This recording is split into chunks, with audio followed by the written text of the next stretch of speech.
Zeronet TV depuis l'école 42 à l'occasion du meilleur développeur de France.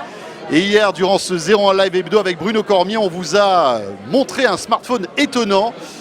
Il ressemble à l'iPhone 6, il a le goût de l'iPhone 6, mais ce n'est pas l'iPhone 6. C'est une copie signée ZTE.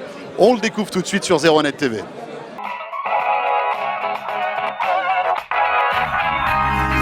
Le fameux iPhone 6 chinois.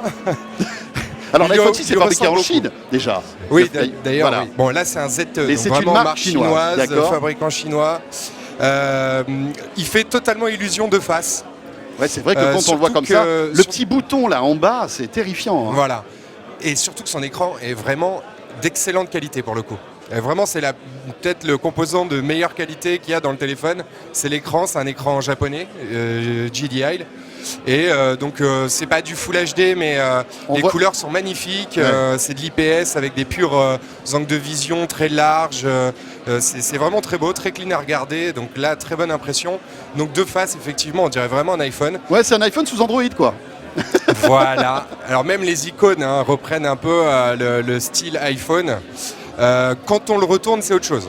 Quand on le retourne, c'est une coque imitation métal, mais c'est du plastique. Mais elle épouse exactement la forme de l'iPhone.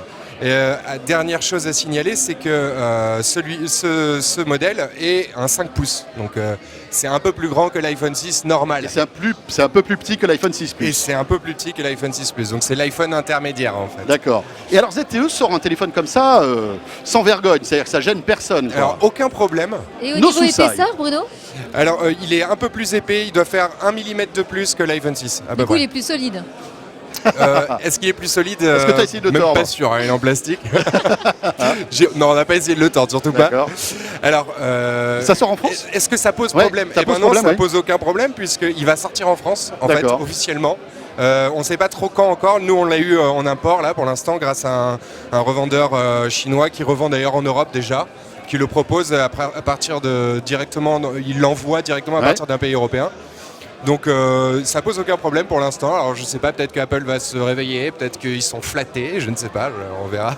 S'ils écoutent cette émission, je pense que ça va les réveiller quand même. Il y a une course à l'imitation quand même qui est assez impressionnante. On voit déjà la tranche du Galaxy S6 quand on la compare à la tranche de l'iPhone 6. C'est vraiment impressionnant. Hein. Oui. Alors, il faut vraiment regarder de près. Oui, surtout sur la partie inférieure. La partie inférieure, bien sûr. Avec la fameuse grille de haut-parleur. Exactement. Il coûte combien? On a une idée de son prix lorsqu'il sortira en France? Il est vendu à 250 € actuellement. Ah ouais, donc oui. C'est le prix de... Non, c'est pour ce prix-là. Enfin, pour le prix de l'iPhone 6, on a 3 ZTE. Quoi. Exactement.